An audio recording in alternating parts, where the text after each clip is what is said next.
বিশাল বড় একটা পুকুরের রূপচাঁদা মাছ নিয়ে চলে আসলাম গাইস। অনেক বড়ই ছিল, মোটামুটি ভালোই বড় ছিল। দেখে কতটুকু ছোট বা বড় মনে হচ্ছে বোঝা যাচ্ছে না ক্যামেরায়, আসলে মোটামুটি ভালোই বড় ছিল।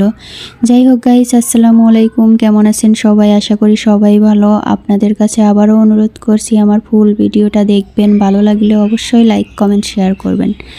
এবার আমি মাছটা ছাড়িয়ে নিব গাইস। এই মাছের মতো দেখতে সেম আরেকটা মাছ আছে, কিছুদিন হচ্ছে কথা উঠছিল আর কি, যে এই মাছ খাওয়া যাবে না, এই মাছ খেলে এই হবে সেই হবে।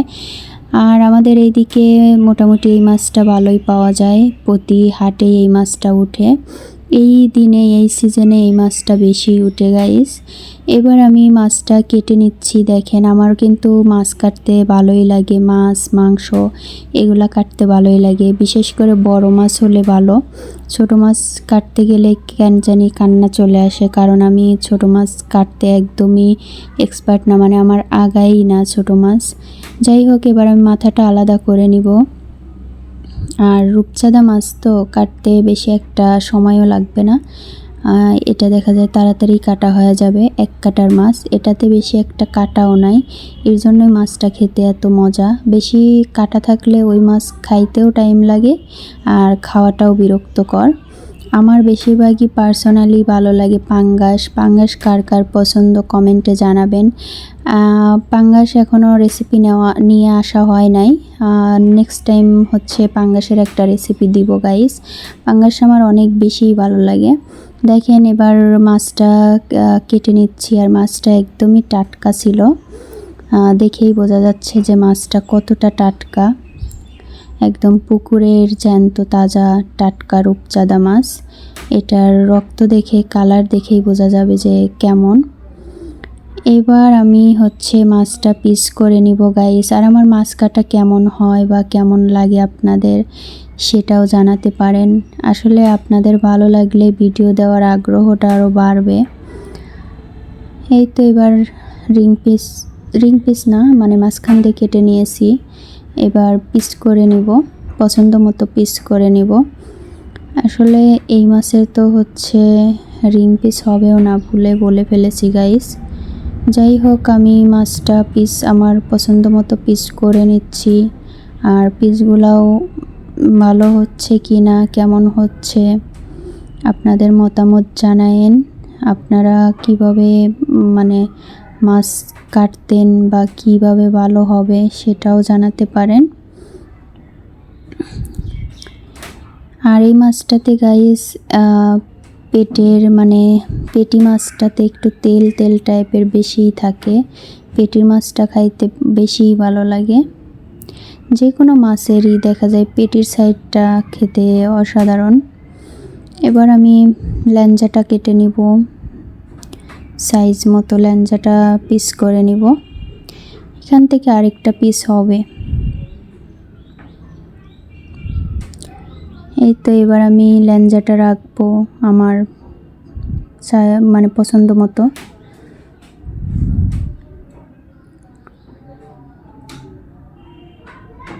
আর কি বলবো, মাথাটা কাটতে গাইস অনেক বেশি কষ্ট হয়েছে। মাথাটায় এই দাঁত, এই রূপচাঁদা মাছের এই সামনের যে দাঁতগুলা ভয়ঙ্কর, এটা কাটতে গিয়ে পুরো আমি হিমশিম খাইয়া যাচ্ছিলাম যে কিভাবে কাটবো।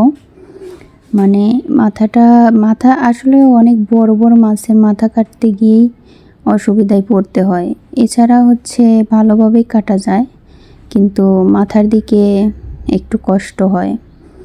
আর এই মাছটার দাঁত থাকার কারণে একটু বেশি হচ্ছে মনে হচ্ছিল যে কাটতে পারবো না, যে লাস্ট পর্যায়ে কেটেই ফেললাম গাইস।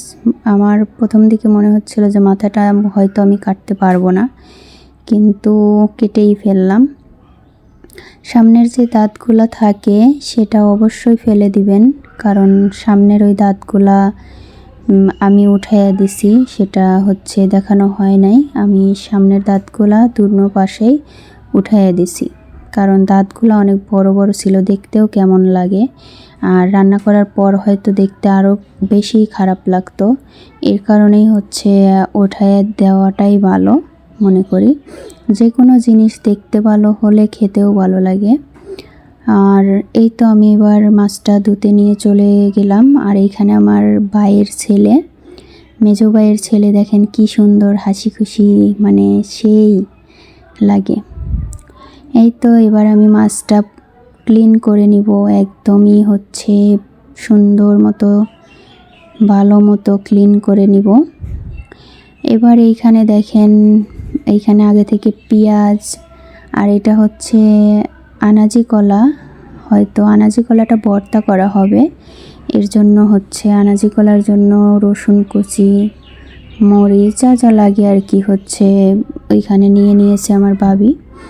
তারপরে লাল শাক হাটে থেকে নিয়ে আসছিল, সেটা তো আজকে আর ভাজা হবে না, জাস্ট এমনি হচ্ছে দেখাচ্ছিলাম যে লাল শাক নিয়ে এসেছে। আর এইখানে দেখেন মুরগিগুলা কি আপন মনে খেয়ে যাচ্ছে, এদেরই তো হচ্ছে আরাম আর আরাম। এদের না আছে খাওয়ার টেনশন, না আছে খাবারের জোগানের টেনশন ফ্রি, তাই না? যাই হোক, এবার আমি রান্নাতে চলে যাব। আমার যে কয়জন মানুষ আমরা সেই কয়টা পিস নিয়ে নিয়েছি মাছের। আর মাছটা আজকে একদমই বোনা করব, এর জন্য পেঁয়াজটা একটু বেশিই লাগবে। এই মাছটা সবজি দিয়ে খাওয়ার থেকে আমি মনে করি যে বোনা স্টাইলে করাটাই বেটার। এখানে কিছু তেল দিয়ে দিলাম অল্প পরিমাণ আনাজি কলাটা ভর্তা করার জন্য। রসুন কাঁচামরিচ আর হচ্ছে পেঁয়াজ। এবার আমি সাইডে মাছটা রাখা ছিল, ওইটাতে আমি হলুদ, মরিচের গুঁড়া আর হচ্ছে পরিমাণ মতো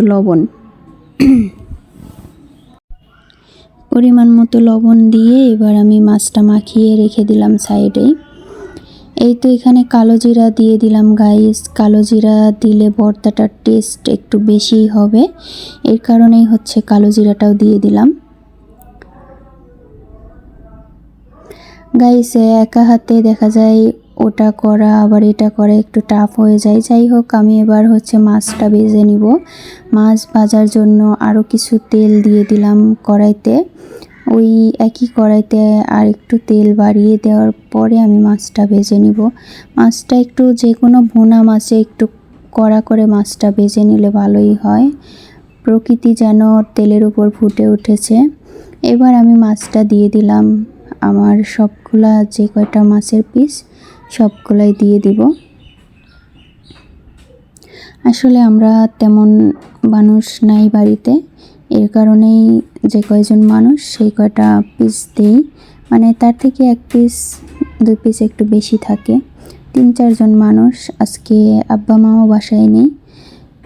এই তো এবার হচ্ছে মাছটা ভাজা কমপ্লিট।